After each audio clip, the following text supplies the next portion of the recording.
Pondicherry fake pharma case அது நீங்கள் follow பண்ணுறீங்களான்னு எனக்கு தெரில. அதனால் ஒரு சின்ன இதோட இன்ட்ரடக்ஷனோட நான் உங்களுக்கு சொல்கிறேன். இந்த இந்த 1 2 கம்பெனி கிடையாதுங்க, நிறைய. அதாவது இப்போ வந்து பார்த்தீங்கன்னா 14 ட்ரக் யூனிட்ஸை வந்து சீல் பண்ணியிருக்காங்க. 6 ட்ரக் கம்பெனிஸுக்கு கேன்சல் பண்ணிட்டாங்க அவங்களோட லைசன்ஸை. இப்போது என்னோட ஃபஸ்ட்டு இது என்னன்னாக்கா, இந்த விஷயம் தெரிஞ்ச உடனேயே நான் என்ன நினச்சேன், இது சிபிசிஐடி தானே விசாரிக்கணும்.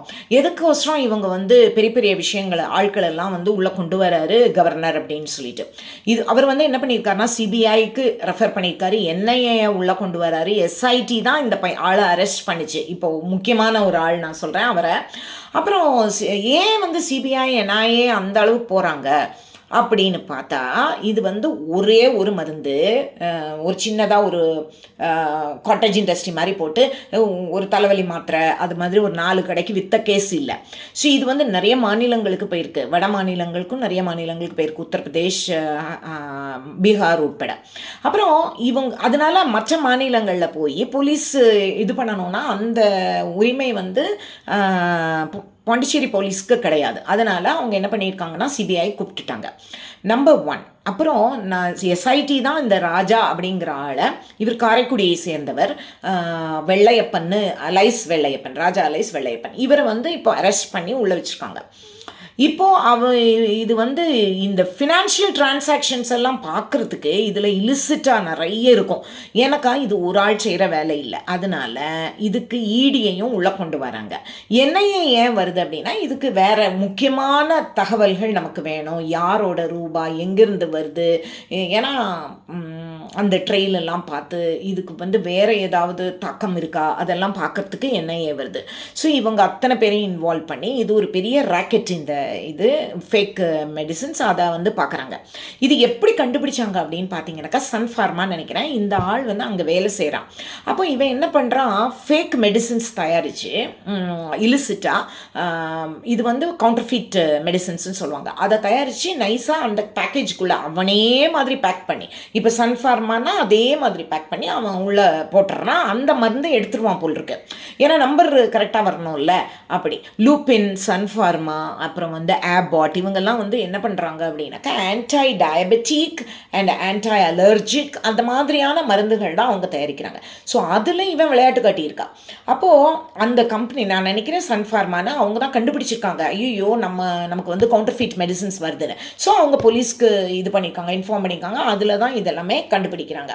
இப்போது ஹெல்த் செக்ரட்டரி சௌத்ரி முகமது யாசின் அப்படின்ட்டு அவங்க என்ன சொல்கிறாங்கன்னா, அங்கே பாண்டிச்சேரி ஹெல்த் செக்ரட்டரி, சட்டப்படி எதுவுமே நடக்கலை அப்படிங்கிறாங்க. அதாவது மருந்து அது ப்ரொக்யூர் பண்ண இதெல்லாம் இருக்கும்ல, அது எல்லாமே கவுண்டர்ஃபீட், ரா மெட்டீரியல்ஸ்லாம் கவுண்டர்ஃபீட்.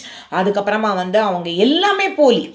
அப்புறம் அவங்க பெரிய பெரிய எக்யூப்மெண்ட்ஸ் எல்லாம் வச்சுருக்காங்க, மேனுஃபேக்சரிங் எக்யூப்மெண்ட்ஸ் நல்லா வச்சுருக்கிறான். அதெல்லாம் வந்து அவன் பேக்கேஜிங் மெட்டீரியல், ஏன்னா அந்த மாதிரி எல்லாமே செஞ்சாதான் இவன் வந்து அந்த இதுக்கு தரத்துக்கு அவன் கொண்டு வர முடியும். ஆனால் அங்கே எல்லாமே போலி, அதுதான் விசேஷம். அப்போது இது வந்து ஒரு இடத்துல இல்லைங்க, பிப்டிக்குன்னு சொல்லிட்டு இண்டஸ்ட்ரியல் எஸ்டேட் இருக்கு, செட்டி ஸ்ட்ரீட்டு, வில்லியனூர், அபிஷேகப்பாக்கம், தவளக்குப்பம் அப்படின்னு த்ரூ அவுட் இது வந்து அப்படியே பரவி கிடக்கு இந்த மாதிரி விஷயங்கள் எல்லாம். ஸோ இதில் வந்து லைசன்ஸ் வேலிடிட்டி இல்லை. அப்போ இதெல்லாமும் அவர் முன்வைக்கிற குற்றச்சாட்டு. ஏகே ராணான்னு சொல்லிட்டு ஒருத்தன், அப்புறம் வந்து மெய்யப்பன், இந்த 2 பேரும் கைதாயிருக்காங்க. இப்போ நீங்கள் வந்து கிளாண்டஸ்டைன் ஆப்ரேஷன்ஸு, லேப்ஸ் இருக்குது கிளாண்டஸ்டைனாக, அதான் எல்லாமே மறைமுகமாக தான் நடக்குது. எதுவுமே ஓப்பனில் இல்லை, எதுவுமே கரெக்டாக லைசன்ஸ் வாங்கி கரெக்டாக அவங்க பண்ணலை. டிமாண்டு ஜாஸ்தியாக இருக்குது அப்படிங்கிறது ரீசன்னு சொல்கிறாங்க. நான் கூட நினச்சேன் இப்போ சீப் மெடிசன்ஸ்க்கு நம்ம ஆசைப்படுறோம் அதனாலேன்னு. ஆக்சுவலாக இவங்க மருந்தெல்லாம் சீப்பாலாம் விற்கலை. இவங்க அந்த பெரிய கம்பெனிஸ், மல்டிநேஷ்னல் கம்பெனிஸோட ரேட்டுக்கு கவுண்டர்ஃபீட்டு இதை வித்துட்ருக்கான் அவன் அனுப்பி. அப்போது அது வந்து மலிவு விலையினால் அந்த பிரச்சனை வரலை, சீப் இன்க்ரீடியன்ட்ஸ். அப்போது அதனால அது என்ன ஆகும்னு கேட்டிங்கன்னா, மோசமானது, அது எக்ஸ்பயர் ஆன மெடிசன்ஸ் கூட கொடுத்துருக்காங்க வேறு இது போட்டு. இப்போது இதெல்லாம் என்ன பண்ணும் அப்படின்னாக்கா, ஹெல்த்தை ரொம்ப ஸ்பாயில் பண்ணும். இப்போ இந்த சின்ன குழந்தைங்களுக்கு மருந்து வாங்கியிருப்பாங்க, கர்ப்பிணி பெண்களுக்கு மருந்து வாங்கியிருப்பாங்க, எவ்வளோ பேருக்கு உடம்பை என்னென்ன பண்ணிச்சோ, வயசானவங்க எல்லாரையுமே அது பாதிக்கும் இல்லையா. கலப்படம் அப்படிங்கிற விஷயத்துக்கு வந்து நம்ம எல்லாருமே ஒரு நுகர்வோராக எதிர்த்து நிற்கணும்.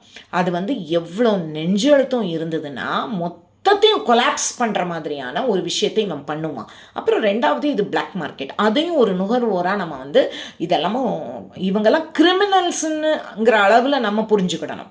ஸோ இந்த மாதிரியான விழிப்புணர்வுகள்லாம் நமக்கு ரொம்ப தேவை. அப்புறம் எவ்வளவு தூரம் பேஷண்ட்ஸை ஹார்ம் பண்ணுது, அது இமோஷ்னலாக நீங்கள் அந்த விஷயத்தில் கனெக்ட் ஆவீங்கன்னு நான் நம்புகிறேன். ஸோ இதில் வந்து ரொம்ப முக்கியமாக அரசியலும் இருக்குது, அதை சொல்லி முடிக்கிறேன். சத்யமூர்த்தி ஐஎஃப்எஸ்ன்னு சொல்லிட்டு ஒருத்தர் ஃபேஸ்புக்கிலலாம் கூட இருப்பார். எப்போ அவர் வந்து நான் அது பண்ணேன் இது பண்ணேன்னு சொல்லிட்டுருப்பாரு. இவர் வந்து கவர்னருக்கு க்ளோஸு, இதுக்கு பிஜேபிக்கு க்ளோஸு, எல்லா அரசியல்வாதிக்கும் க்ளோஸு, என்ஆர் கட்சியில் உள்ள ஒருத்தர் ரொம்ப முக்கியமானவரும் இதில் அரெஸ்ட் ஆகிருக்காரு.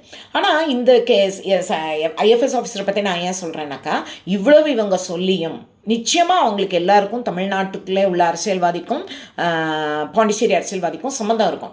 இதில் என்ன முக்கியமான விஷயம்னா, இந்த ஆள் என்ன பண்ணியிருக்கான், இவ்வளோ மோசமான மெய்யப்பன், ராஜா அலைஸ் மெய்யப்பன் எல்லாம் பண்ணதெல்லாம் பண்ணிவிட்டு இதுக்கு ஜிஎஸ்டியும் கட்டாமல் இருக்கணுங்கிறதுக்கோசரம் இவர்கிட்ட வந்திருக்கான், அந்த ஐஎஃப்எஸ் ஆஃபீஸர்கிட்ட. அவர் என்ன பண்ணியிருக்காரு, ஃபரீதான்னு சொல்லிட்டு ஒரு லேடி, அவங்க வந்து ஜிஎஸ்டி இதில் வேலை பார்க்குறாங்க, அவங்க சென்ட்ரல் கவர்மெண்ட் இது போல் இருக்கு. ஸோ இப்போ அவங்கள அரெஸ்ட் பண்ணுறதுக்கு கவர்மெண்ட்டோட ஒப்புதல் கேட்டிருக்காங்க. அந்த லேடியை இவன் கை காட்டி கொடுத்து, அந்த லேடி வந்து இவங்களுக்கு நிறைய விஷயம் ஓவர்லுக் பண்ணி செய்து கொடுத்துருக்காங்க, அவன் ஜிஎஸ்டியை கட்டாமல் இருக்கிறதுக்கு. இப்போ அது கை காட்டி விட்டு அந்த மாதிரி பேசி முடிச்சு கொடுத்ததுக்கு இந்த சத்யமூர்த்தி ஐஎஃப்எஸ்க்கு கிடைச்ச ரூபாய் 12 கோடின்னு இவன் சொல்கிறான். அப்போ இப்போ என்ன சொல்லுதாங்க, யார் உண்மை பேசுகிறாங்க, ஆனால் அவரை அரெஸ்ட் பண்ணிட்டாங்க, முகாந்திரம் இருக்க போய் தானே அரெஸ்ட் பண்ணியிருக்காங்க. அதனால் ஒரு நல்ல அரசாங்கம்னா சாக்கு போக்கு சொல்லாமல் இம்மீடியட்டாக யாராக இருந்தாலும் இது வந்து தப்புன்னா நீங்கள் முதல்ல தண்டனை கொடுங்க, விசாரிங்க, கைது பண்ணுங்க அப்படின்னு வரணும் ஓப்பனில். அதுதான் நல்ல அரசியல், அதுதான் நல்ல அரசாங்கம், அதுதான் நல்ல அரசியல் கட்சி. நான் அந்த மாதிரி ஒரு கட்சிக்கு சப்போர்ட் பண்ணுறேங்கிறதுனால எனக்கு அது ரொம்ப மன நிறைவாக இருக்குது. ஆனால் இந்த மாதிரி விஷயங்கள் வந்து பொதுமக்களுக்கும் இது இருக்கணும், ஆஃபீஸர்ஸ் எல்லாருக்குமே விஜிலன்ஸ் ரொம்ப அவசியங்க. இது வந்து எப்படி தடுக்க முடியும் அப்படின்னு எனக்கு தெரியாது. பட் எனக்கு வந்து ரொம்ப மனசு கஷ்டமாக இருந்தது, அதனால் இந்த விஷயத்தை எல்லாமே உங்களோட ஷேர் பண்ணணும்னு நினச்சேன். நன்றி.